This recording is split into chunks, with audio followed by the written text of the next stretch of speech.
का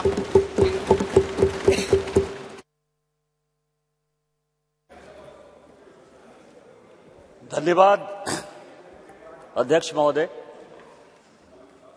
मैं अपने पार्टी का और इस देश के माननीय प्रधानमंत्री जी शुक्रगुजार हूं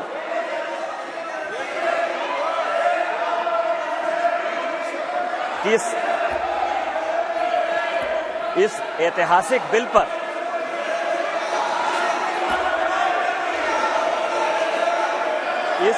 इस ऐतिहासिक बिल पर मुझे बोलने का मौका दिया। सर सी बात कह सकता है, प्लीज बैठिए। नो सर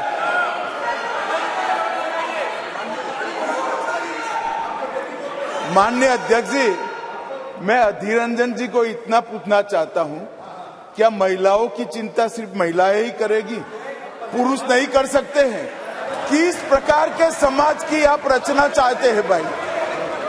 महिलाओं की चिंता, महिलाओं का हित, महिलाओं से आगे बढ़कर भाइयों ने सोचना चाहिए।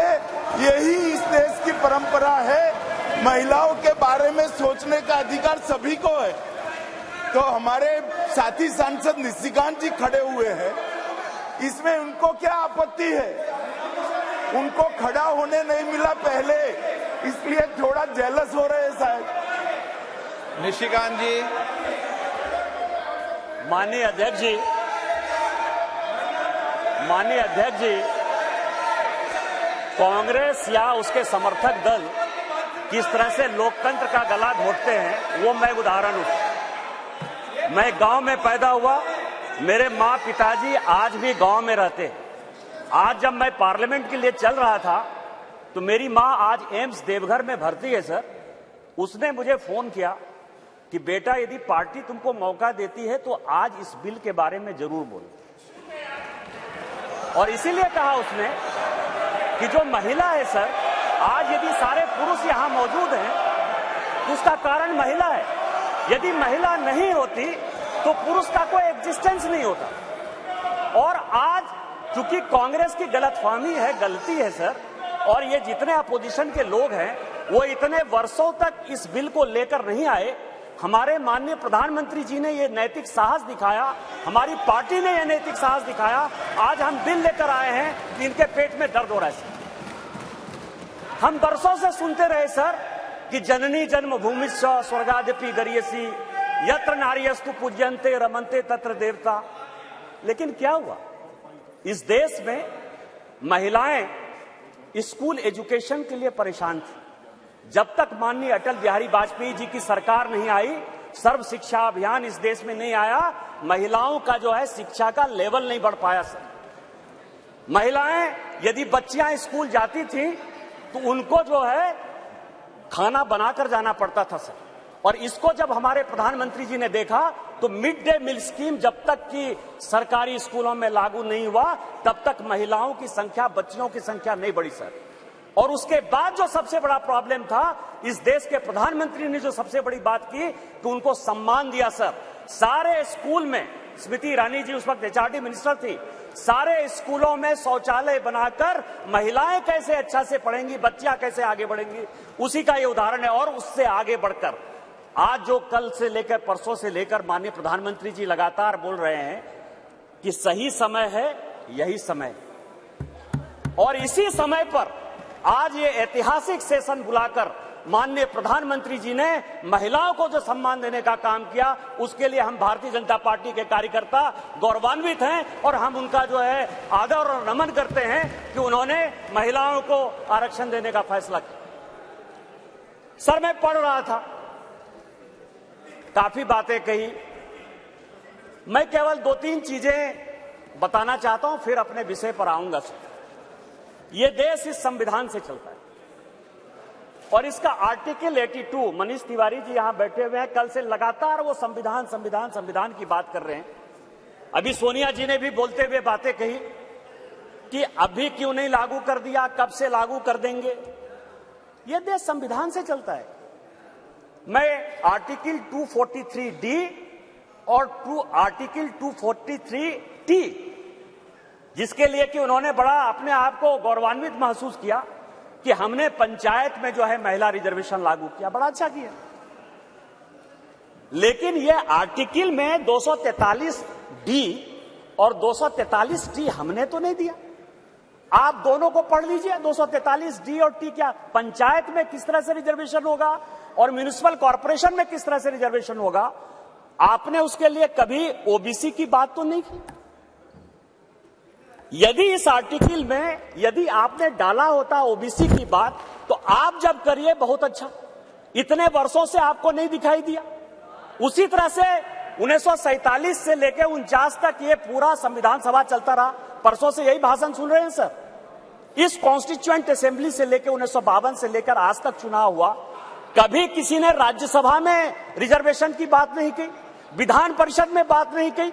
आज भी राज्यसभा में शेड्यूल कास्ट और शेड्यूल ट्राइब को रिजर्वेशन नहीं है, विधान परिषद में शेड्यूल कास्ट शेड्यूल ट्राइब को रिजर्वेशन नहीं है। आप कौन सी नई बात केवल पॉलिटिकल एंगल के लिए ले आते हैं? आपने जब नहीं किया, जब तक आज तक जो है भारत के संविधान में यह कहा गया कि राज्यसभा में कोई रिजर्वेशन नहीं होगा, विधान परिषद में कोई रिजर्वेशन नहीं होगा, और जब माननीय प्रधानमंत्री जी और भारतीय जनता पार्टी इस बिल को लाती है तो आप कहते हैं राज्यसभा में रिजर्वेशन नहीं है, विधान परिषद में रिजर्वेशन नहीं है। आप पंचायत में कहिए कि कोई ओबीसी को रिजर्वेशन नहीं होगा, चाहे म्युनिसिपल कॉर्पोरेशन में कोई ओबीसी को रिजर्वेशन नहीं होगा। और आर्टिकल 82 है सर, जो एडजस्टमेंट ऑफ ईच सेंसस की बात कर रही है और सीट बढ़ाने की बात, सब पढ़ लीजिएगा इस आर्टिकल को। इसमें कहा गया है कि 2026 तक सभी चीजों को हमने फ्रीज कर दिया है। आप अनकॉन्स्टिट्यूशनल काम करना चाहते हैं, आप उसके ऊपर जो है कहते हैं कि 2024 से लागू कर दीजिए, तुरंत सुप्रीम कोर्ट में जाएगा और सुप्रीम कोर्ट में तुरंत वो स्टक डाउन हो जाएगा। क्या आप चाहते हैं कि महिलाओं को रिजर्वेशन नहीं दें?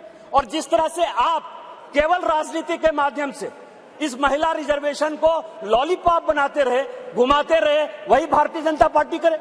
हमारे प्रधानमंत्री जी हैं जो कहते हैं कि जिसकी मैं शुरुआत करता हूं उसका अंत भी करता हूं।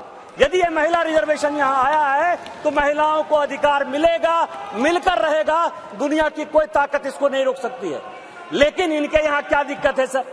इनके यहां सबसे बड़ी दिक्कत है, और अभी जितने स्पीकर बोलने वाले हैं सर, वो स्पीकर 2026 में ये आर्टिकल 82 पढ़िए, संविधान को जो है पढ़िए, जो संविधान में लिखा हुआ है कि सेंसस होगा, सेंसस के बाद डिलिमिटेशन होगा, और डिलिमिटेशन के बाद जो है हम उसको लागू करेंगे। और ये आर्टिकल 82 कह रहा है, ये 82 कह रहा है।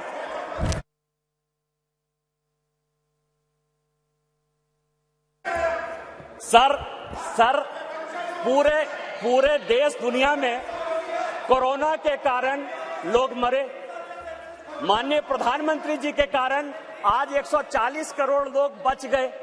इस पार्लियामेंट को चलाने में आप जैसे लोगों को क्या समस्या होगी सर? लोकसभा, राज्यसभा, लॉबी, सभी जगह सांसद बैठकर कानून पास करते रहे। भाई मरता था तो भाई का लाश जलाने के लिए कोई नहीं जाता था, पिता मरते थे तो पिता का लाश जलाने के लिए बेटा नहीं जाता था। उस कोरोना से बचकर हम आए हैं 2 साल के बाद। आप कहते हो आपने क्यों नहीं कराया, आपने क्यों नहीं कराया? कितने लोग थे जो रोड पर घूम रहे थे, कितने लोग थे जो खाना खिला रहे थे, सारे जगह के ट्रेन बंद थे, सारे जगह की स्थितियां बंद थी।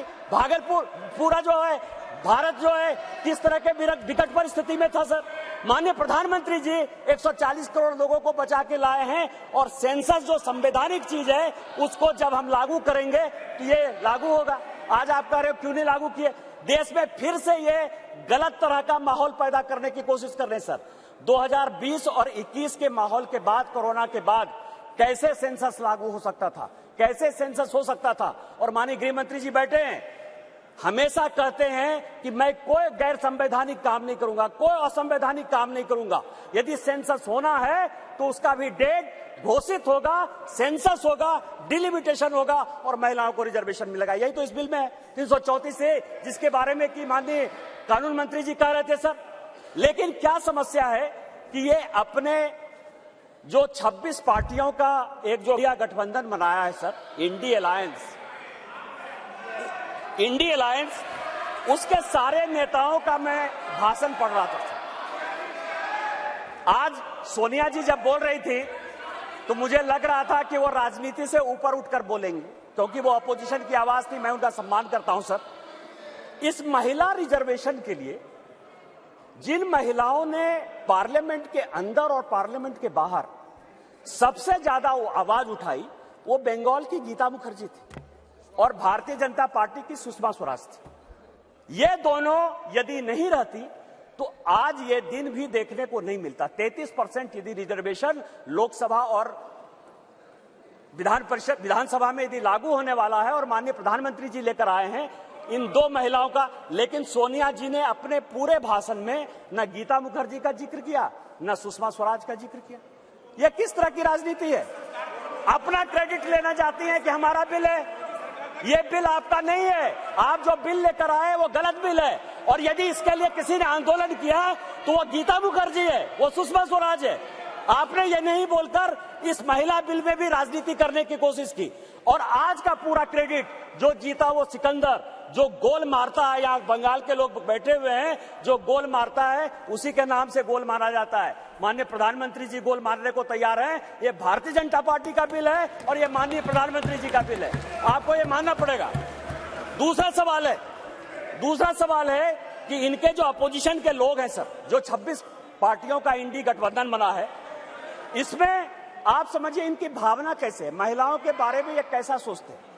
ये सोचते हैं, अब नहीं रहे, इसी सदन के सदस्य थे, राज्यसभा के भी सदस्य थे, इनके पार्टी के बड़े नेता थे अपोजिशन के, वो कहते हैं कि परकटी महिलाएं आ जाएंगी। क्या महिलाओं के लिए इस तरह की बातें होनी चाहिए? दूसरी बात जो है, ये दूसरे नेता जो है 2011 में मैं अध्यक्ष जी आपको दो कहानी बताना चाहता हूं, और ये वर्षों से मेरे मन में था। इस पार्लियामेंट में 2 बार संजोग से मैं 2009 में सांसद बनकर आया, अनुराग ठाकुर जी से लेकर राजनाथ जी सबों के साथ काम करने का मौका मिला सर। 2011 और 2013 में 2 भयंकर घटना हुई इसी वेल में। 2011 में जब 2010 में ये बिल पास हो गया राज्यसभा में, और जब यहां 2011 में जिसको कि ये लागू नहीं करना चाहते थे बिल लेकर आए, और जब बिल उधर से इंट्रोड्यूस हो रहा था तो इन्हीं के सहयोगी दल के सांसदों को इसी कांग्रेस ने इसी वेल में पीटा सर। 2 बिल था, एक महिला रिजर्वेशन का 2011 में और 2013 में प्रमोशन इन रिजर्वेशन। और प्रमोशन इन रिजर्वेशन में मैं जब बात करूंगा तो ये पूरे के पूरे बेंच खड़े हो जाएंगे सर। यही वी नारायण स्वामी बिल को पेश कर रहे थे, समाजवादी पार्टी के यशवीर सिंह, शेड्यूल कास्ट थे सर, ये कहते अधिकार की बात, शेड्यूल कास्ट शेड्यूल ट्राइब की बात करते हैं सर। यही यशवीर सिंह यहां पार्लियामेंट में उस तरफ से गए, वी नारायण स्वामी का उन्होंने बिल खींच लिया। इस पार्लियामेंट में, इसी लोकसभा में सर, सबसे पहले बिल में यदि उसका कॉलर पकड़ने के लिए कोई आया तो यही मैडम श्रीमती सोनिया गांधी जी थे सर। और नीरज शेखर वहां खड़े थे, मुलायम सिंह यादव बाहर थे, और मैं वहां से कूद कर टेबल पर आया और मैंने कहा कि आप यहां की तानाशाह नहीं है, आप यहां की रानी नहीं है, इस बेल में आप मारपीट नहीं कर सकते हैं। और इनके जो इतने लेफ्टिनेंट थे, बिलास मुतेबार से लेकर सबों ने उनको पीटा। ये दोनों घटनाएं जो है, चाहे महिला रिजर्वेशन का हो, चाहे ये प्रमोशन इन रिजर्वेशन का हो, ये पार्लियामेंट है सर, सबको सत्य बोलना चाहिए। और मुलायम सिंह यादव ने कहा यदि बीजेपी नहीं होती तो आज के डेट में हमारे सांसद नहीं बचते। आपने तो सांसदों की हत्या करने की कोशिश की, और उसी दल के साथ, उसी 26 दल के साथ ये आए हैं जिनका की मानसिकता ही नहीं है कि महिला को रिजर्वेशन मिले।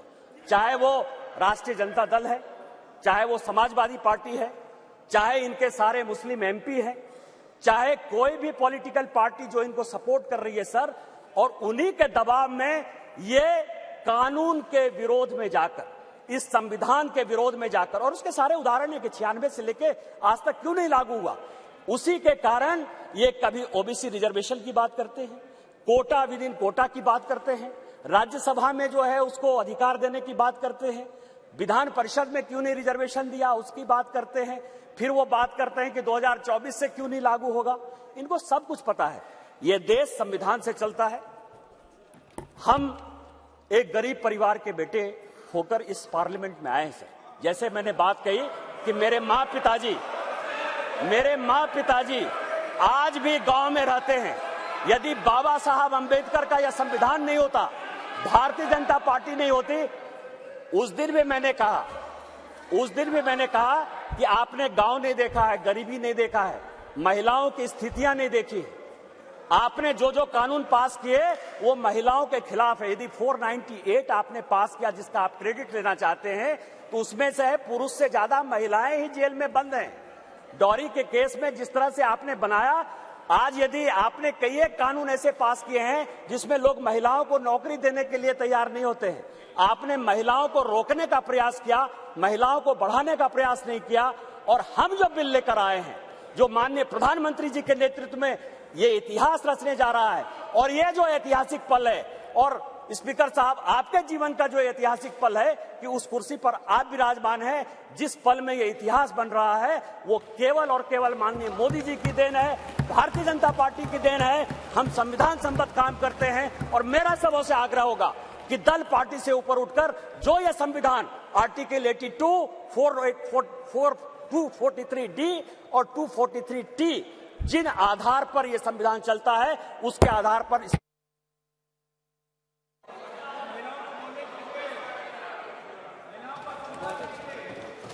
श्रीमती कनिमोझी जी।